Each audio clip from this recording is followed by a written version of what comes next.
The locals always said the creek behind the old Dunn property had a voice of its own, a voice that whispered warnings to anyone foolish enough to wander too close after sundown.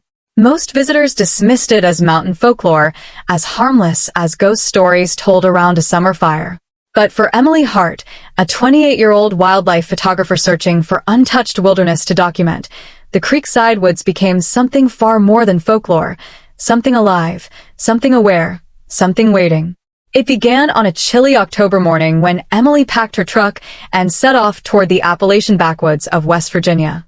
She had spent months planning the trip, mapping out isolated areas where she could capture the raw beauty of wildlife before winter buried the forest in silence.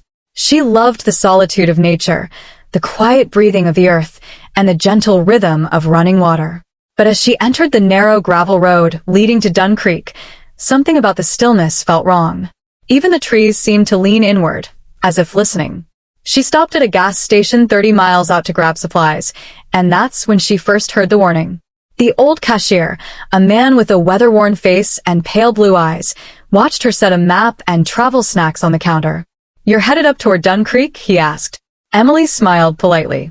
"Yeah, I'm photographing near an old creekside trail. Heard the scenery's beautiful." His jaw tightened. "Beautiful ain't the word I'd use." She laughed nervously. "What word would you use?" The man leaned closer, lowering his voice. "Cursed." Emily blinked, unsure if he was teasing. But his expression didn't shift. "People go up there," he continued, "and sometimes they come back changed. And sometimes they don't come back at all." Emily brushed it off as superstition. Locals love their legends, and every remote area came with its own ghost story. She thanked him, took her things, and walked out, never noticing the man whisper something under his breath, almost like a prayer. The further she drove, the colder the air became. Mist drifted through the trees like breath from an invisible creature. She parked near the old Dunn property, a rotting barn, a collapsed fence, and a long-abandoned farmhouse swallowed by weeds. The creek lay beyond it, its water unusually dark, reflecting the sky like black glass. The moment she stepped out, a strange sound echoed from the woods. Not an animal call, not the wind, something like a low hum, almost a voice. She paused. "Hello." Only the creek answered, flowing quietly, almost rhythmically. Emily shook off the chill and began setting up camp. She took a few early photos, fallen leaves glowing amber in the late afternoon sun, deer tracks near the water, and the old wooden bridge stretching over the creek. The scenery was stunning, untouched by time, but something felt watching.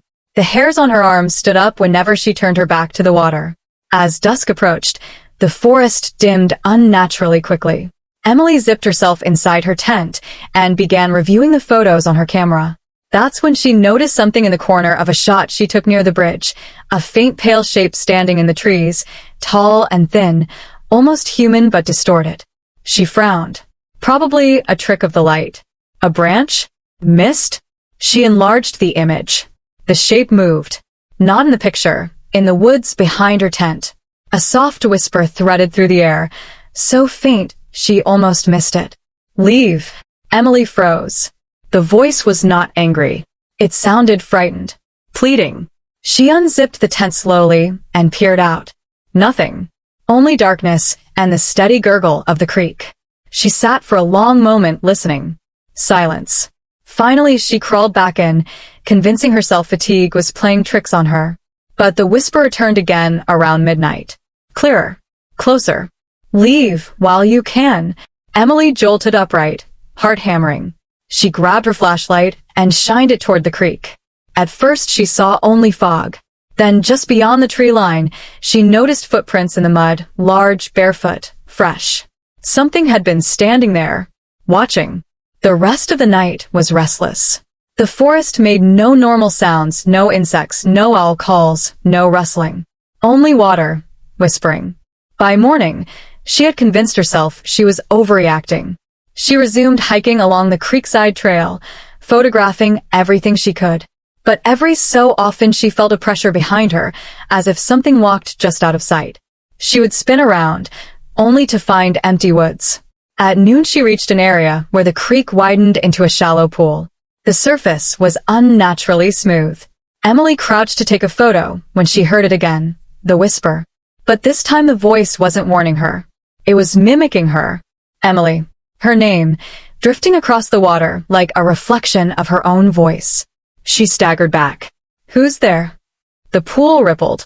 Slowly, horribly, something pale rose beneath the surface, hands, long-fingered and bone-thin, reaching toward the air. Emily scrambled away, falling onto the leaves. But just as the shape was about to break the surface, it stopped. A new whisper, louder and urgent, came from the woods behind her. Run. Emily didn't think. She bolted through the trees, branches clawing at her clothes. She ran until she reached the abandoned farmhouse and gasped for air. The warning voice again, this time inside her head. Do not look at the water again. Do not speak near it. And do not stay after dark. She stumbled into the collapsed doorway of the farmhouse. Inside, dust floated like ash. Old newspapers lay scattered, their pages yellowed. She picked one up. Dunn family tragedy, 3 missing, 1 survivor. The headline sent a shiver through her. She scanned the article. The Dunn family vanished near the creek in 1984, dragged, according to the surviving daughter, by a pale thing in the water. The daughter survived only because something in the trees told me to run. Locals assumed trauma caused hallucinations. But the girl insisted, the creek whispered. Emily dropped the newspaper. A soft thud sounded outside. Then another. Heavy. Slow. Like wet footsteps. She backed deeper into the farmhouse as a tall figure moved past the window. Bone-white skin stretched over a frame too thin to be human, long limbs dragging through the mud. It sniffed the air, as though searching. Then it turned its head toward the doorway. Emily held her breath. But before the creature could enter, a roar of wind surged through the trees, violent, unnatural, pushing the thing back toward the creek. It hissed, retreating into the dark water. The forest fell silent again. Not safe, whispered the unseen voice. Not here. Emily ran to her campsite, grabbed her gear, and sprinted toward her truck. But the gravel road seemed longer, the forest closing in as if trying to swallow her path. The whispers grew louder. Not the warning voice, but the creek's voice. Stay, join us, just one step closer. She could hear water slithering behind her, crawling across the ground like a living thing. She reached her truck, threw her equipment inside, and fumbled with the keys. The moment she turned the ignition, something slammed into the back of the truck, a wet, heavy impact that shook the frame. She sped forward, tires skidding. In the rearview mirror, she saw it. A tall white figure, water dripping from its body, chasing her on all fours. Its mouth hung open, too wide, too wrong. The creek's voice shrieked in her head. Come back. The warning voice yelled over it. Go! Emily shot down the gravel road until pavement finally came into sight. Only then did the whisper stop. The creature vanished. The water behind her fell silent.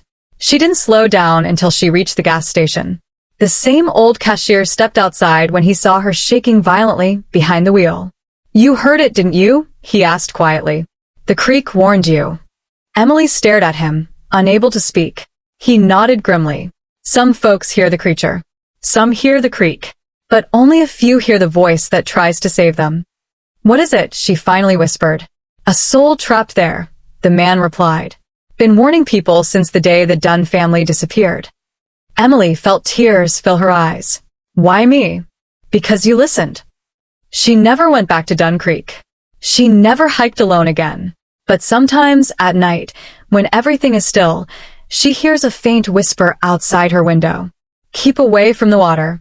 The warning never left her. And neither did the thing that still waits by the creek for the next traveler who doesn't listen.